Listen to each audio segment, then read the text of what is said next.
Is this about the San Francisco Giants winning the most games ever? I don't think so. Good morning, everyone. Today is an eventful day. That's why you're here, I guess. But we do have some of our regulars. Thank you for being here, all of you. As you know, we had a full agenda this week that involved, first of all, keeping government open. Right now, a little bit later this morning, the Senate will be voting on a continuing resolution, which they will send back to the House, which we will pass and send on to the government, to the president, to keep government open. We hope that this can be a strongly bipartisan bill because it keeps vital services running, protects up to hundreds of thousands of workers from furloughs, and protects the economy from shutdowns. A shutdown is not anything anyone wants. It was never thought that we would have one, but nonetheless, it will happen today. Yesterday, as you know, in the House, we voted. The other item on the agenda for this week was lifting the debt ceiling, and I was very pleased that we were able to send that legislation back over to the Senate. You know how cataclysmic that would be. It would trigger the loss of 6 million jobs, $15 trillion in household wealth, 4% decline in GDP, and massively increased costs. Any of you have a car loan, a home mortgage, a credit card bill, all of your interest rates would go up. And I'm worried about that across the kitchen tables across America. Only 3% of the debt that we are talking about here is incurred under the Biden administration. And this is about, not as we go forward, this is about paying the bills. The way you have to pay your credit card bill, so does America. As I've said to you before, the 14th Amendment says the full faith and credit of the United States of America should not be in doubt. For some reason, we've put ourselves in a situation to vote on this each year. We'll have to examine that process. But for now, yesterday I was very proud of the members, once again, lifting the debt ceiling. As you recall, we had done so the week before with the continuing resolution to keep government open, and 100% of the House Democrats, and then 100% of the House Democrats voted. The Democrats voted for it. The Republicans voted against it. 100% of the Republicans in the Senate voted against lifting the debt ceiling and keeping government open, even though many of them in the House and the Senate had families in their districts suffering from Hurricane Ida, many of them wanting to help the Afghan evacuees in our country. Nonetheless, they thought it was a good idea to vote no. Hopefully today on the CR, they will vote yes. And I'm hoping that it will be a very positive bill. So I know you've come here about what else comes next. We have two items that, the bipartisan infrastructure bill, the BIF, and of course the reconciliation. I just told members of my leadership that the reconciliation bill was a culmination of my service in Congress because it was about the children, the children. Their health, it's about health, their education, the economic security of their families, a clean, safe environment in which they could thrive, and I guess a world at peace in which they could succeed. This is more about the domestic first poor parts of that. So remove all doubt in anyone's mind that we will not have a reconciliation. We will have a reconciliation bill. That is for sure.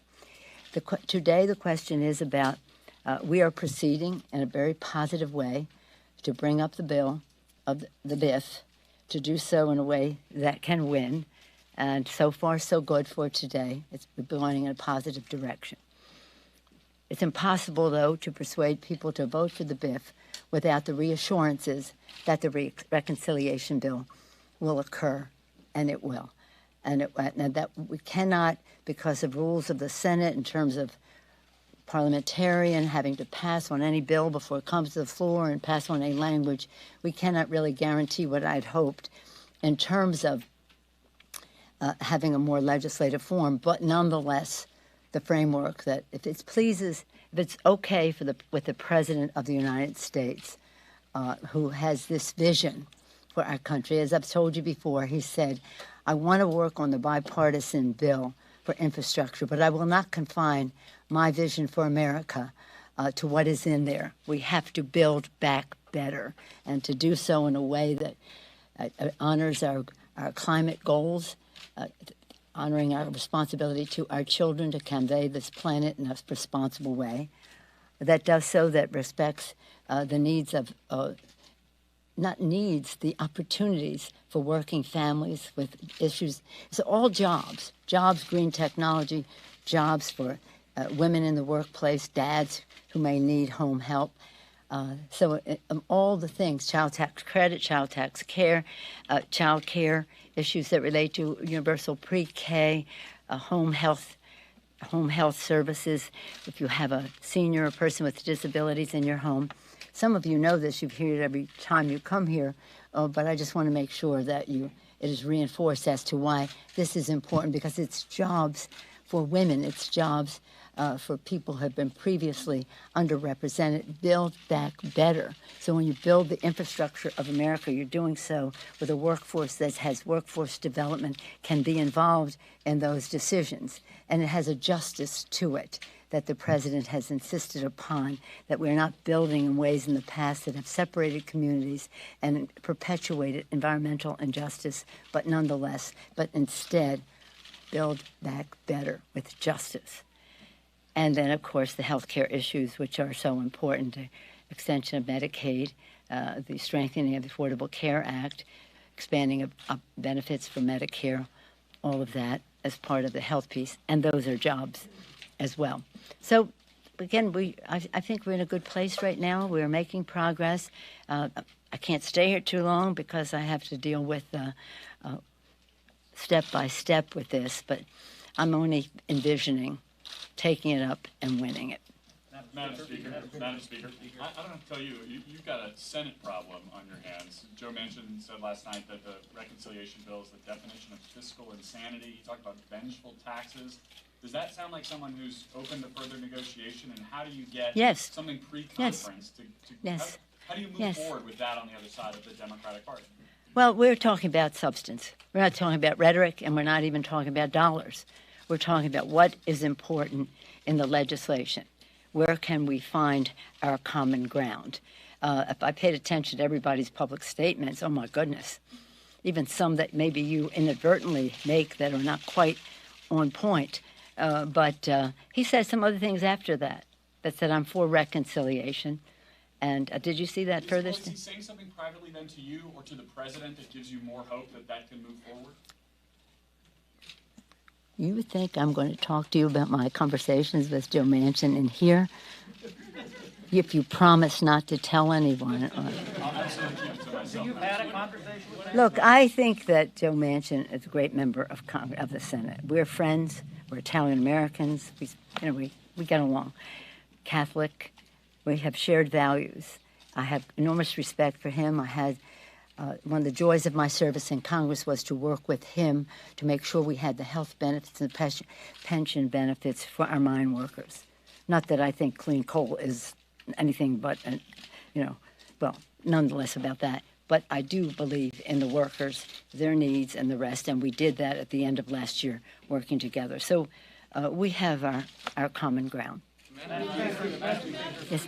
Okay, you because you can't. Just to clarify your intentions on this vote today, are you planning on delaying this vote if you do not have enough votes to pass this on the floor? I do not plan on not doing anything. I plan on moving forward in a positive way, and everybody has to think that this is the path we're on. It's not a fork in the road, maybe here, maybe there. It's a path that we're on. And right now, as I've said, we had a great morning, lots of conversations as we come to the end. Let me just tell you about negotiating. At the end, that's when you really have to weigh in. You cannot tire. You cannot concede. This is the fun part. Was it September 27th date? Was that a problem negotiating that September 27th date? Was that a mistake? No. Well, it's important to note that in the reason we could agree to that is because in the bill is all of the reauthorization for highway programs and the rest of that. So our best interest is served by passing this bill today. Okay, okay, what do you got? Thank you. I'm not going to ask you about the Giants, but I. So when you Don't take blue for any mistake for the Dodgers, okay? Dodger Blue. No, no. When you talk about these concerns, and I know here I'd ask you about Senator Manchin, but when Senator Sanders says, well, I think they will blow up the bill on the floor today, the progressives say they got 50 votes here. What do you say to the left of your caucus and the moderate centrists in your caucus to get them together and both feel that things haven't gone the way they want? We're on a path to have something that I can say to my colleagues with integrity and certainty is the path we're on. And in terms of timing and the rest, I wish we had more time. I will say that in terms of, we only found out a week and a half ago. Over 95% of my caucus supports the 3.5. As a week and a half ago, it was all systems go, 3.5, the president, the leader in the Senate. So we're having to compress a lot of our discussion here. But I can't say anything to them until we have an agreement. When I say I mean the president, the Senate. We have to have an agreement together. I think that the path we are on is leading to that agreement. But Madam Yes, Speaker, ma'am. will that happen before the end of the day? That is the plan. Thank you. Is that plan? Yes, ma'am. Yeah. To follow up on Manny's question, are you committed to having a vote on infrastructure today, Yes. regardless of whether you have the vote? I intend to. We're on a path to win the vote. I don't want to even consider any options other than that. That's just the way it is, and that's our culture. You don't understand that culture, you don't understand that culture. But that's our culture. We go in it to win it. Okay? Okay, one more. Yesterday you told us that the Democratic caucus is not a rubber stamp. That's right. But you guys have such a narrow majority, an 8-seat Yeah, majority right yeah, now. yeah. That's only able to lose 4 votes on the floor. You're going to pass the 2 biggest spending bills of this Congress, possibly. I mean, have you bit off more than you can chew at this point? Are you confident No. you can get this across? No. Do you think that when we came in with the majority that we have, well, we have to remember we had more, but we had Marcia Fudge as the Secretary of HUD. We're waiting for her replacement to come in another 4 weeks. We had Elsie Hastings, who passed away. We're waiting for that replacement. But from what I infer from what you say is that we should have just done nothing because we had a slim majority. That's not who we are. No, but that's what you said. If you think you shouldn't do these things because you have a slim majority. No. I just wonder if perhaps the packages are too big. No, it's not too big. No, it's not too big. In fact, it will be a compromise. But it is, let's recall our President Biden has put forth. He put forth the rescue package. For us, it was a great victory because it had the essence of the HEROES Act that we tried to get through with the former president. And now it's in that package with, of course,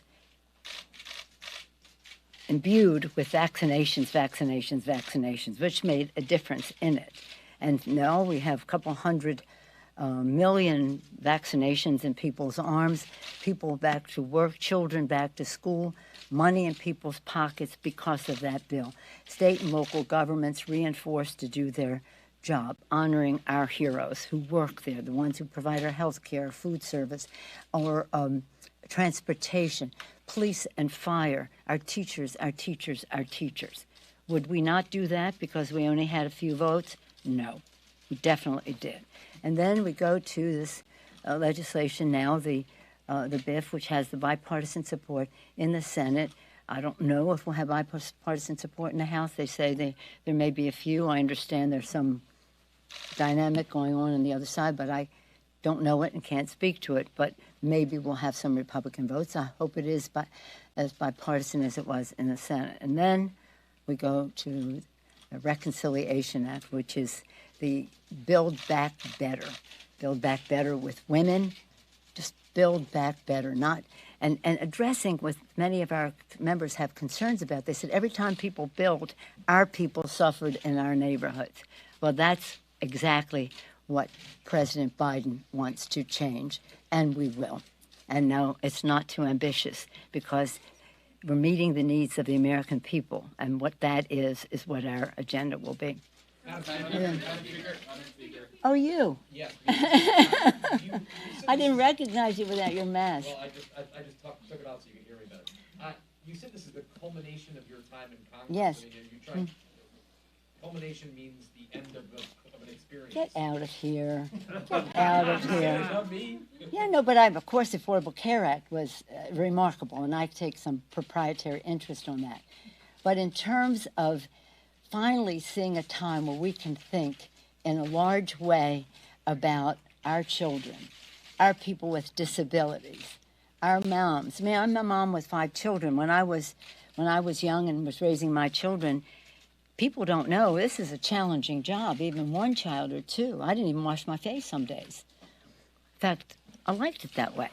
But but the fact is that we have to, if we're going to be really building back better, we have to give women the opportunity to work in the workplace, and that's about child care, home health care, universal pre-K, family and medical leave, and like that. And other countries, most developed countries have that. We don't, we will. And that is, each one of those is something we fought over the years for, and now it's coming together in a way that is transformative, not incremental, but transformative to what we're doing on the infrastructure side of things. They go together very well. And then when we talk about the planet, when I was speaker the first time, climate was my flagship issue. When I came in and President Bush was president, and we did not, with him, we passed the biggest energy bill in the history of our country, the energy bill of 2007.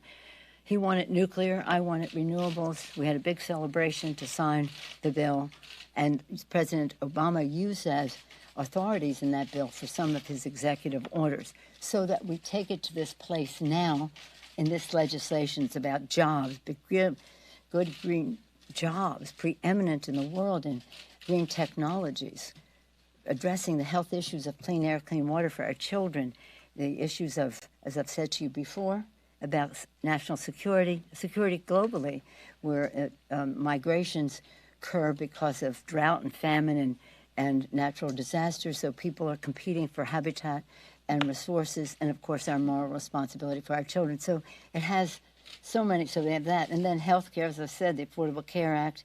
I take great pride in the courage of the House Democrats and Senate for passing that legislation, and we will strengthen it in this bill. And part of the Affordable Care Act was the expansion of Medicaid, which we will have in this bill. So this is, I mean, it's so much, and that's why I said that. Yeah. We got it. We got it. Thank you all very much. It's going to be a eventful day. Perhaps I'll see you along the way. Hi. Perhaps I'll see you along the way. Think positively. Okay? Thank you. I think it goes this way. Thank you. He put out a readout.